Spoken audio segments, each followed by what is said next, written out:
नमस्कार।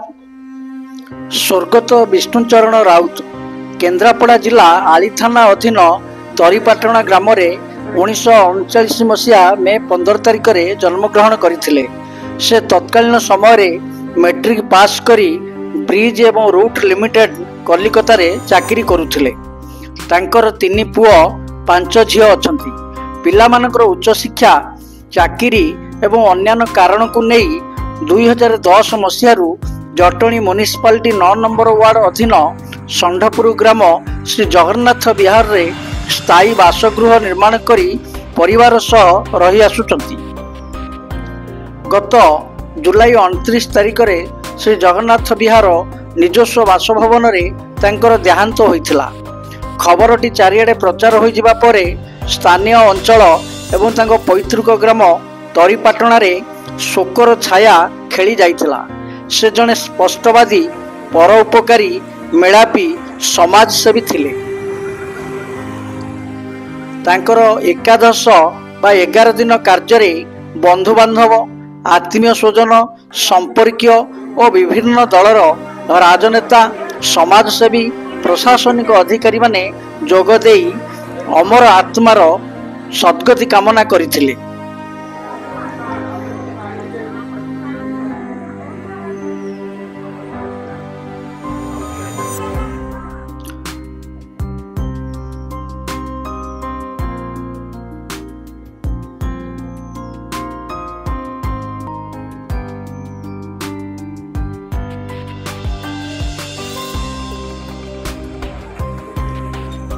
उक्त एकादश कार्यक्रम को स्वर्गत विष्णुचरण राउत सान भाई नारायण चंद्र राउत 3 पुओ 5 झियो जुआई और वरिष्ठ आईनजीवी किशोर कुमार दास मुख्यतः परिचालना करथिले। आसंतु जानिबा एकादश कार्य रे जोग देइथिबा विशिष्ट व्यक्ति विशेष माने कौन कहउचंती। आज्ञा डॉक्टर रामचंद्र दास ओयूटर पूर्वतन प्रोफेसर। आज ये जो एकादश कार्य रे मोर बंधु हाईस्कूल रो बंधु प्रिय सांग विजय बाबू पिता देहांत रे अति दुखित एवं स्वर्गत राउत बाबू आम पत्रपुर अंचल रे जड़े समाजसेवी हिसाब से बहुत ख्यात। तेणु तांकर निधन रे से अंचल रे शोकर छाया खेली जाइछि।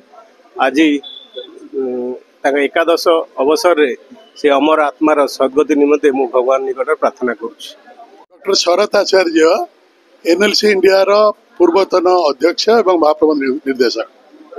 से जने महान आत्मा थिले। मु तांकर पुओ विजय बाबू जी तांको सहित भलरे मिशिछि आ तांकोठू तांकर स्वर्गीय पिता विषय रे जानिछि। जने समाजसेवी थिले, जने परोपकारी व्यक्ति थिले आउ तांको हरेकिरी पूरा तांकर ग्रामवासी आउ से अंचल रे शोकर छाया खेली जाइछि। आमे तांको आत्मार सद्गति लगी भगवान पार प्रार्थना करूछु। ना विचित्र कुमार राउत ए शोकाकुल परिवेश रे मु कोन कहबी। मोर स्वर्गत पितांकर जो एकादश चलछि सेतरे मु बहुत मर्माहत।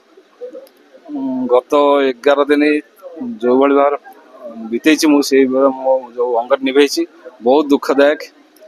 एते वर्षर गोटे निजर परिवार सदस्य को हरैबाटा भगवान भावुची जे कहार न दियंती एभली दुख।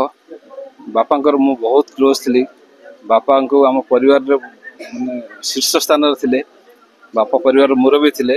आम मुरबी हो परिवार पूरा निस्सहाय होगला। बहुत दुखर दिन आज जहा आम तो चलो ये भाव चलो संसारटा तो चलो समयटा भी एमती अतिबाहित हम। तेणु आम चलो ये बापा निर्देश चलो ये बापा आदर्श अनुप्राणित हो आम समय अतिबाहित करी। धीरेन्द्र कुमार दास तरीपाटणा पड़ोसी दादा हे विषय कहू कौन से तो जन अमायिक लोक थे ग्राम समस्त सहित सुसंपर्क रखी दीर्घ दिन बेमार पड़ी भुवनेश्वर बड़ मझिया पाखे रही चलीगले।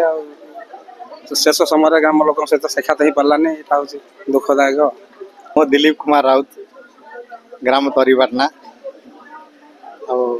से विष्णु राउत जे थिले से हमर जेज हेबे आ से हम निज भाई रे थिले एबे कटि जाइतनी से हम निज भाई रे थिले जा बहुत शांत स्वभाव लोक थिले आ तांको माने प्रति जति हम कहबा भी कम हो सेल्फ स्वयं साई राउत जेजे मते बहुत भल पाती से सब बेले कहती कि जे पर्यंत मु अछि कि अलगा हेबनी मते कहती कि दुष्ट हबनी भल पाठ पढ़ीबू बुद्धि हेबा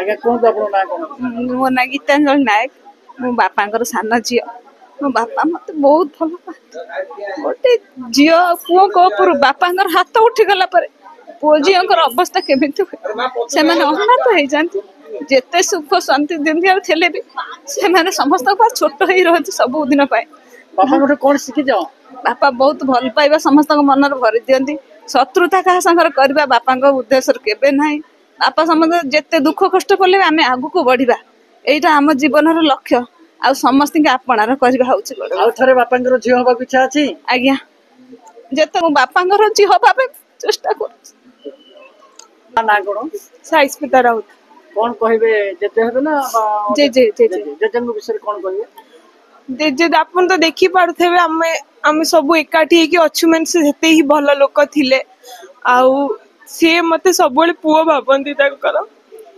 आउ से बहुत भल थिले से बहुत भल पाती समस्ती को निज परिवार भाबंती घरे थांतु माने जे भी जोटिका लोक से समस्ती को जत्न नियंती से बहुत भल व्यक्ति थिले आपन कोन किछि शिक्षा दैछंती कोन कहैछंती एमि किछि अछि से सब बेले कहती कि सब बेले सत्य पथरे जीव आ केबे भी काहा प्रति अन्याय करिवो नाही आ मु मो घर लोकंठू भी से शिखिछि आ मो आगामी दिन रे भी से जेजंकर को गुण आपन को बेसी आकर्षित करे से समस्ती को निज परिवार भाबंती से जे भी थांतु समस्ती को निज परिवार एकाठी भाबंती मु जटणी करदा कोन पढुछंती मु एबे गवर्नमेंट जॉब पे प्रिपेयर करछि आजि आपनको जेजंकर एकादश कोन जेजंक विषय कहबे माने मु जेति देखि मु तो देवंक सहित बाकी नाती को एते टाइम स्पेंड करनी किंतु जेति करछि माने कोन कहि माने मो से तो बहुत भल पांती मो बापा मां तो बहुत भल पांती किछि एला माने नै जा तुझे पैसा नै जा खाइ दे किछि से माने जहा बाबा ते किछि जद गाड़ी कले काई गाड़ी कर से अटके कोनता जानती कि आ किछि एला माने आ मो पर बसे तांको त काई सुनछु आ से मो पर बस एटा का कथा सुने दरकार नहीं मु तांको कथा बुझी सब तू तांको से जदि किछि कहले मु बुझी तांको कथा से टिके खाली से माने तांको जो हॉस्पिटल बने मत सेटा बहुत माने भगवान को डाकुतली कि दे जेते से ठीक है तो सेटा भगवान को हाथ रे रहिला कोन करी हम आपन ना कोन नारायण राउत आजि आपनको बड़ भाई विष्णु चरण राउतंकर एकादश आपण भाई को विषय कौन कहबे मु कहबा कथा कौन से बड़ भाई मते सान भाई हिसाब रे मानती ना से कोंती से बड़ मु सान मो अधिका किछि कहि पानु से मानती जे ये बड़ मु सान जा किछि करे छे पिला पिली सब आगर सागर सब मो अधिका किछि कहि पाना आ पुष्पांजलि परिडा ताकर बड़ झियो से बहुत भल पाती सब बेले सब शिक्षा दियंती सत बाट चल ठीक ठीक रास्ता चल पिला भल मनीष करा गाँव में जिते गंडगोला जो विशृंखला होता बापा जी जदि जिते भूल जहाँ हो बापा निज तरफ कहे मोर भूल कि अशांति विशृंखला नक शांति सुख सहित तुम समाधान कर से समस्त भल आ सब बेले से स्मरण रही बालेश्वर ये विजय राउतर सूर्य बंधु मौसा सागर थोड़े दुई थर देखाई से मुझे देखी सी भल लोक पर लोक ये भल पाई पार छुआ पिला परिवार लोग केते भल पाते माने एत स्नेह माने स्नेहपूर्ण लोक थे स्नेह वत्सल बहुत न्यायवंत लोक थे मुझे आज मो ससुर एकादश ससुर ତାଙ୍କର ଦ୍ୱିତୀୟ ବୋହୂ। ଶ୍ୱଶୁର ଆମର ବହୁତ ଭଲ ଥିଲେ, ମାନେ ଲୋକ ହିସାବରେ ଆମେ ତାଙ୍କୁ ଶ୍ୱଶୁରଠୁ ଅଧିକ ବାପ ହିସାବରେ ଭଲ ପାଉଥିଲୁ। ମାନେ ଆମେ କେବେ ଫିଲ୍ କରିନଥିଲୁ ସେ ଆମ ଶ୍ୱଶୁର ବୋଲି। ସେ ଏଭଳିଆ ଆମକୁ ଆଫେକ୍ସନରେ ସମସ୍ତଙ୍କୁ ବାନ୍ଧିକି ରଖିଛନ୍ତି। ପରିବାର ସବୁ ମେମ୍ବର ମାନେ ତାଙ୍କୁ ଭଲ ପାଆନ୍ତି। ତାଙ୍କର ଏଭଳିଆ ମାନେ କ୍ୱାଲିଟି ଥିଲା ତାଙ୍କ ପାଖରେ। ଆଜି ପରିବାର ସବୁ ପରିବାର ନାତି ନାତୁଣୀ ସମସ୍ତଙ୍କ ଆଖିରେ ଲୁହ, ସିଏ ଚାଲି ଯାଇଛନ୍ତି ବୋଲି ମାନେ ସମସ୍ତେ ତାଙ୍କୁ ଆଜି ଝୁରୁଛୁ ଆମେ। ତାଙ୍କ ଆଶୀର୍ବାଦ କିନ୍ତୁ ଆମ ସମସ୍ତଙ୍କ ଉପରେ ସେ ଦେଇକି ଯାଇଛନ୍ତି, ଯୋଉଟା କି ଆମେ ତାଙ୍କୁ ତ କେବେ ଭୁଲି ପାରିବୁନୁ, କିନ୍ତୁ ତାଙ୍କ ଆଶୀର୍ବାଦ ନେଇକି ଆଗକୁ ଚାଲିବୁ। ବାପା ଆପଣଙ୍କ ପରିବାରର ମୁଖ୍ୟ ଥିଲେ। ଆପଣଙ୍କୁ ବାବା କଣ ଦିଗ୍ଦର୍ଶନ ଦେଇଛନ୍ତି? କଣ ବାବାଙ୍କଠୁ ଆପଣ କୋଉ ଆଦର୍ଶରେ ଅନୁପ୍ରାଣିତ ହେଇଛନ୍ତି? ବାପା ସବୁବେଳେ ତ ମତେ ନାଁ ଧରି କେବେ ଡାକନ୍ତିନି, ଝିଅ ବୋଲି ଡାକନ୍ତି। ଆଉ ବାପା ସବୁବେଳେ ମାନେ ଯଦି ମାନେ ମୋ ହଜବେଣ୍ଡ ଯଦି ରାଗି ଯାଆନ୍ତି, ମୁଁ କେତେବେଳେ ଟିକେ ରାଗିଲେ ସବୁବେଳେ ମା ରାଗୁଛୁ କଣ ପାଇଁ, ମା ତୁ ରାଗ ନା, କଥା ଧନା। ତେଣୁ ସେ ସବୁବେଳେ କହନ୍ତି ରାଗ ନା, ଆଗକୁ ଚାଲେ, ମାନେ କଥାଟାକୁ ସବୁବେଳେ ଇଏ କରି ସବୁବେଳେ ବହୁତ ଭଲ, ତାଙ୍କର ବହୁତ ଭଲ ନଲେଜ ବି ଥିଲା। ଆଉ ବହୁତ ମାନେ ତାଙ୍କ ପାଖରେ ବସିଲେ ଆମେ ବହୁତ କିଛି ଶିଖୁଥିଲୁ। ସେ ସବୁବେଳେ ଭଲ ହିଁ କଥା ହିଁ ଶିଖାନ୍ତି। ବିଜୟ କୁମାର ରାଉତ। କଣ ଆପଣ ବାବାଙ୍କ ବିଷୟରେ କହିବେ? ବାପାଙ୍କ ବିଷୟରେ ଯାହା କହିଲେ ବି କମ ରହିବ, କାରଣ ସେ ଗଲା ପରେ ପାର୍ଟିକୁଲାର ମୁଁ ବହୁତ ମର୍ମାହତ, କାରଣ ସେ କ୍ଷତି ଯୋଉଟା କି ଅପୂରଣୀୟ, ମୁଁ ଭାଷାରେ କହିପାରିବି ନାହିଁ। ଏତିକି କହିବି, ସେ ଯାହା ଆମକୁ ଶିଖେଇଛନ୍ତି, ଯୋଉ ଆଦର୍ଶରେ ଅନୁପ୍ରାଣିତ ହେବାକୁ କହିଛନ୍ତି, ଆମେ ଏପର୍ଯ୍ୟନ୍ତ ମେଣ୍ଟେନ କରି ରଖିଛୁ। ଆମ ପିଲାଙ୍କୁ ସେଇ ସଂସ୍କାର ଦେବାକୁ ବି ଚେଷ୍ଟା କରିଛୁ। ସେ ଯେତିକି ଆମ ପାଇଁ କରିଛନ୍ତି, ଭାଇ ଭଉଣୀଙ୍କ ସମସ୍ତଙ୍କୁ ସମାନ ଦୃଷ୍ଟିରେ ଦେଖି ସମସ୍ତଙ୍କୁ ଗୋଟେ ରାସ୍ତାରେ ଗୋଟେ ଭଲ ରାସ୍ତା ଶିକ୍ଷା ଦେଇଛନ୍ତି। ସେ ମାନେ ଯୋଉଟା କି ଆମେ ଆଉ ମାନେ କ୍ଷତି ପୂରଣ କରିପାରିବୁ ନା। ନେକ୍ସଟ ଆମର ଦାଦା ଯେ ତାଙ୍କର ସାନ ଭାଇ, ସିଏ ହଉଛି ନେକ୍ସଟ ଆମର ଦାଦା। ସିଏ ତାଙ୍କର ଗାଇଡାନ୍ସରେ ଆମେ ଚାଲିବୁ ବୋଲି ଭାବୁଛୁ ଏବଂ ସେଇଟା କଣ୍ଟିନ୍ୟୁ କରିବୁ ବୋଲି ଭାବୁଛୁ। ଆପଣ ବାପାଙ୍କର କେତେ ପୁଅ କେତେ ଝିଅ? ବାପାଙ୍କର ଆମେ ହଉଛୁ 3 ପୁଅ 5 ଝିଅ। ସମସ୍ତେ ମାନେ ଭଲରେ ଅଛନ୍ତି, ଯିଏ ଯୋଉ ଲେବୁଲରେ ଅଛନ୍ତି ଭଲରେ ଅଛନ୍ତି, କିନ୍ତୁ ସମସ୍ତଙ୍କ ଉପରେ ତାଙ୍କର ନଜର ଥିଲା। ବାପାଙ୍କର କୋଉ ଗୁଣଟା ବା କୋଉ କଥାଟା ଆପଣଙ୍କୁ ବା ପରିବାରକୁ ବେଶୀ ଆଫେକ୍ସନ କରେ ଏବଂ ସେଟା ଗୋଟେ ଅବିସ୍ମରଣୀୟ ହୋଇଥିଲେ? ଏ ବାବଦରେ କଣ କରିବେ? ବାପା ଏକଦମ ଶାନ୍ତ, କାହାରି ସହିତ କୌଣସି ତାଙ୍କର ମତଭେଦ ନାହିଁ। ବାପା ଏକଦମ ଶାନ୍ତ, ଯିଏ ଯାହା କହୁ ଯାହା କରୁ, ବାପା ଏକଦମ ଶାନ୍ତ। ଗୋଟେ ଜିନିଷ ସେ କହୁଥିଲେ ଯେ ମୁଁ ଯୋଉ ଭଳିଆ ରହିଥିଲି ଘରଟାକୁ ସେଇଭଳିଆ ମଜବୁତ କରି ରଖିବି, ଏଇଟା ହିଁ ତାଙ୍କର ଥିଲା ପ୍ରଥମ ଭଲ ଗୁଣ।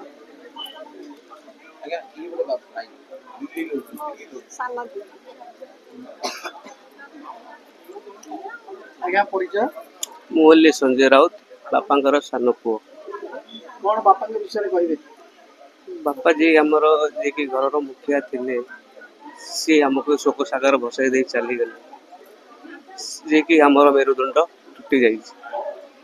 ତ ବାପା ଇଏ ଜନ୍ମ ଆମକୁ କମ ସେ କମ 10 ଜନ୍ମରେ ଆମକୁ ମିଳିବେ ନାହିଁ। ତ ବାପା ଖାଲି ଆମକୁ ଆଉ କହିବା ପାଇଁ ଶବ୍ଦ ନାହିଁ। ବାପାଙ୍କଠୁ କଣ ଆପଣ ନୀତି ଶିକ୍ଷା ପାଇଛନ୍ତି? ନୀତି ଶିକ୍ଷା ବାପାଙ୍କ ଠାରୁ ଯୋଉଠି ଭଲ ଗୁଣ ଚାହିଁଛି କି ଭାଇ ଭାଇ ଭିତରେ ଯୋଉ ସମ୍ପର୍କ, ସେ ଏଇଟା କହିଯାଇଥିଲେ କି ଭାଇ ଭାଇ ସମ୍ପର୍କ କି ଆମର ସମାନତା ରହିବା ଦରକାର। ଯେମିତି ଆମେ 2 ଭାଇ ଥିଲୁ, ତମେ ସେରକମ 3 ଭାଇ ସବୁଦିନ ପାଇଁ ରହିବ, କିଏ ବି ଘରରେ ଅପାନ୍ତର କରିବନି। ଏଇଟା ହିଁ ବାପାଙ୍କର ନିର୍ଦ୍ଦେଶ। ଜାତସ୍ୟ ଧ୍ରୁବ ମୃତ୍ୟୁ, ଜନ୍ମ ହେଲେ ମୃତ୍ୟୁ ଅନିବାର୍ଯ୍ୟ, ଏହା ସଂସାରର ଚିରନ୍ତନ ସତ୍ୟ। ସେଇ ସତ୍ୟରେ ଆମର ଜଟଣୀର ଜଣେ ଲବ୍ଧ ପ୍ରତିଷ୍ଠ ସମାଜସେବୀ ସ୍ୱର୍ଗୀୟ ବିଷ୍ଣୁ ପ୍ରସାଦ ରାଉତଙ୍କର ଆଜି ହେଉଛି ପବିତ୍ର ଏକାଦଶ। ଆମେ ସମସ୍ତେ ଆଜି ଏକତ୍ରିତ ହୋଇଛୁ ସେ ଅମର ଆତ୍ମାର ନିକଟରେ ପ୍ରାର୍ଥନା କରିବା ପାଇଁ ଏବଂ ତାଙ୍କରି ଅବର୍ତ୍ତମାନର ଆଶୀର୍ବାଦ ଆମ ସମସ୍ତଙ୍କୁ ପ୍ରେରଣା ଦେଉ। ଆମେ ତାଙ୍କରି ପଦାଙ୍କ ଅନୁସରଣ କରି କିଭଳି ଭାବରେ ଆଗକୁ ଯିବୁ। ଆଜି ତାଙ୍କର ସୁପୁତ୍ର ଯେ ଜଣେ ବରିଷ୍ଠ ଆଇନଜୀବୀ ତଥା ଷ୍ଟାଣ୍ଡିଂ କାଉନସିଲ ଅଛନ୍ତି ଶ୍ରୀଯୁକ୍ତ କିଶୋର ଚନ୍ଦ୍ର ଦାସ ମହୋଦୟ, ତାଙ୍କ ସହଧର୍ମିଣୀ ଆମ ଜଣେ ବରିଷ୍ଠ ସମାଜସେବୀ सम्मान्य सुकृत दास महोदय तांकर नाती समस्त अच्छा उपस्थित अच्छा आम एति आज तांकर अवर्तमान रे प्रार्थना करूँ तांकर पाखरे से जो भाव में परोपकार लिप्त थिले जो भाव में समाज सेवा करते से भाव में तांकर अवर्तमान आशीर्वाद समस्त प्रेरणा देव से मार्ग रे जीवापाई एवं आज आपण मान जरिया तांकर शोक संतप्त परिवार उद्देश्य मु गभीर समवेदना प्रकाश करुच्ची तांकर भली जोगजन्मा संतान समाजर प्रत्येक कोण अनुकोण सबु समय जन्म नियंतु यही मोर प्रभु पाखे प्रार्थना।